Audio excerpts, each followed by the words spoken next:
ब्रेकनंतर आपल्या सगळ्यांचं पुन्हा एकदा स्वागत। महत्त्वाच्या बातम्यांचे आपण वेगवान अपडेट घेऊया। पंढरपूरहून बुलढाण्याकडे जात असताना ट्रॅव्हल्स पलटी, लग्न कार्य आटोपून घरी जात असताना घडली घटना। घटनेमध्ये 12 ते 13 प्रवासी जखमी। ठाण्यामध्ये इमारतीचा स्लॅब कोसळला, दुर्घटनेमध्ये 2 जण जखमी। जखमींवर खासगी रुग्णालयामध्ये उपचार सुरू। अमरावतीमधील इरविन चौकातील उड्डाणपुलावर रात्री अपघात, चालकाचं नियंत्रण सुटल्यानं कार पलटी। अपघातामध्ये काही प्रवासी जखमी।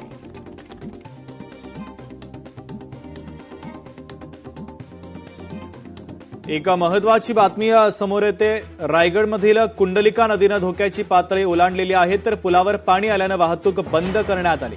रोहा शहरातील सखल भागामध्ये पुराचा धोका वाढलाय। नागरिकांना सतर्क राहण्याच्या सूचना देण्यात आलेल्या आहेत।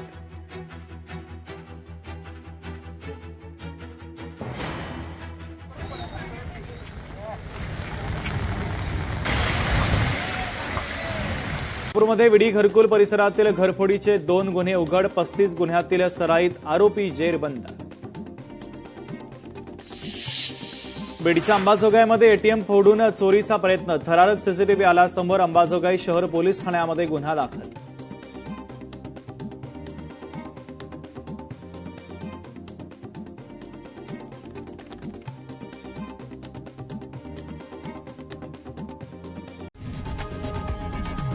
लोकशाही मराठी ऐका, पहा, जागरूक रहा।